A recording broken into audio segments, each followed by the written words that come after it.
The greatest miracle. I am here to share with you a personal life experience.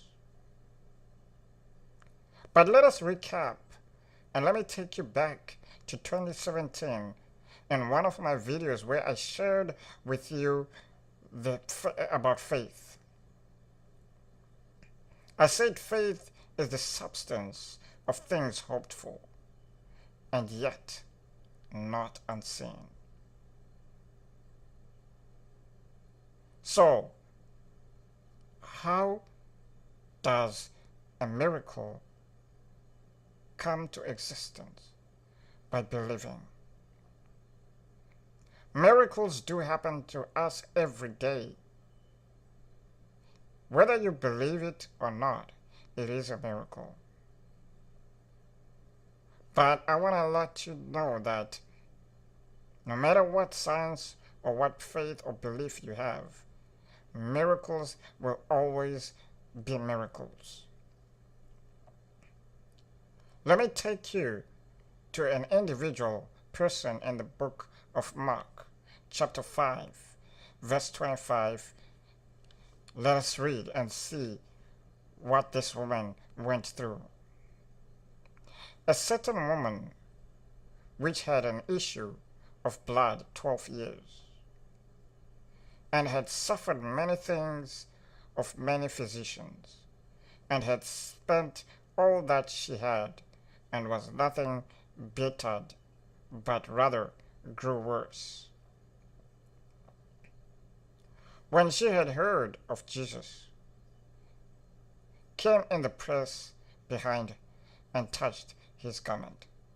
For she said, If I may touch but his cloth, I shall be whole. And straightway the fountain of her blood was dried up, and she felt in her body that she was healed of that plague. Let us stop there. Let us draw our attention to this. This lady, she had done everything she knows in science. She had gone to medication, she had taken every medication. But let me tell you something. Don't get me wrong. God allows doctors to be in existence. God works with doctors. God works with medication.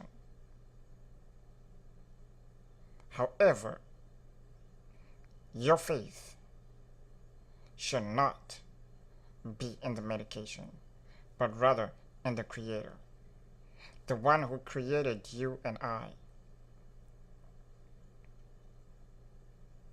When I was reading this story, I remembered what I had been told as I was growing up by the medical system, by science.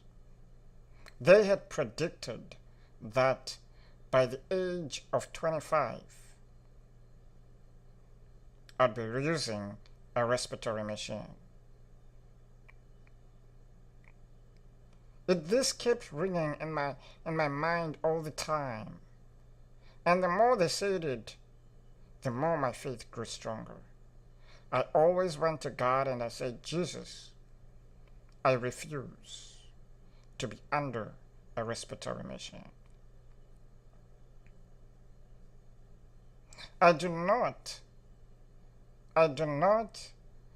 underestimate or disregard or judge or find myself better than any of you out there. But I'm trying to show you what faith can do. This is the greatest miracle. Watch this. When I moved to Canada and I went to McGill University, I remember it clearly as day. That day, I decided to go to class while I was not well. And I knew I wasn't in top shape to be in class, but I had and I wanted to be in class. So I went. Just right before class, I started coughing non-stop, and my lungs started congesting with secretion. I couldn't cough the secretion out. And I started sweating. And I started getting worse and worse. Luckily, at that moment, I had a friend of mine who was taking care of me and helping me during school. She had already arrived and she saw the way I was looking. And I was having a hard time to breathe, and I said, you know what, I think I better go back home. So I called my mom and I told her, can you come pick me up? This is the greatest miracle. When my parents came to pick me up on that day, this is amazing because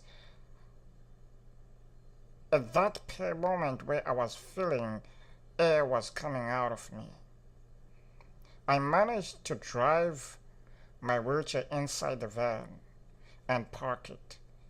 Immediately after I parked it, I passed out.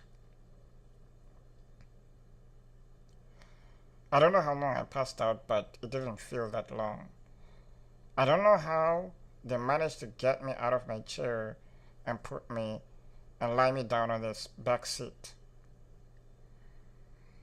But when I came out of my consciousness,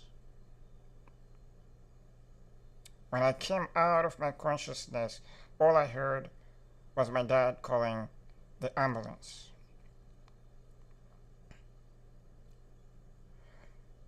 And when he saw my eyes open, he stopped. And my friend who was in the van with us was already crying, freaking out. And when I woke up, all I did was I vomited. But all to say is that we went to the hospital and they did all the tests and everything, and they found out that I had pneumonia. So I stayed in the hospital for a couple of days. They asked me questions and they asked me what I remember about the incident. And I told them exactly what I just shared. What puzzled them was that I remembered everything. I had great memory. What is that? That's God. Eventually, when I got out of the hospital and I got back healed and healthy after taking antibiotics, everything, then on my 26th birthday,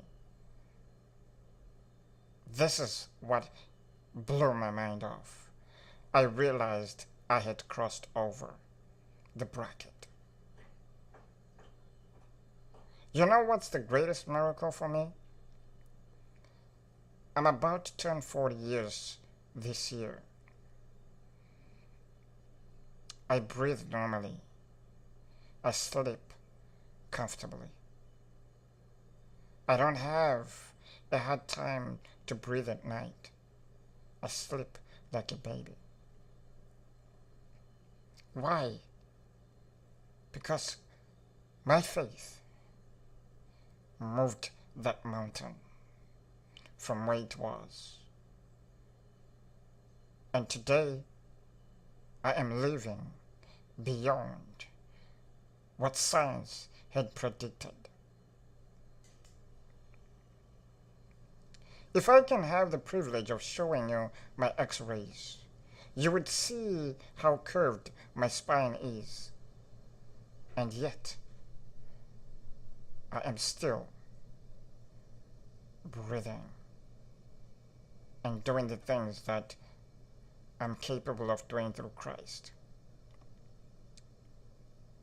So do not neglect anything, but trust in Jesus. Touch the hem of his garment, just like this woman. Today, I want to tell you that the hem of his garment is his word. Call him, even if you're under medication, even if you're in a place where you're just about to lose your life. Don't lose hope. Call him. Say, Jesus, I spent so much money in medication. I've spent all my energy and my faith in medication. But I ask you to use this medication and open the eyes of the doctors so that they can see what is actually wrong with me, because you put them in this place so that they could be of help in my life. Whoever you are, if you're going through this and you're under medication and you are going through a hard time healthy-wise, whatever, I just want to ask you that your greatest miracle is waiting for you. All you gotta do is be ready and take it. Take it. This 2018 years is yours. It's all up to you how you're gonna take possession of what belongs to you. My encouragement to you is, let's continue this journey of faith. And God has great plans for you and my life.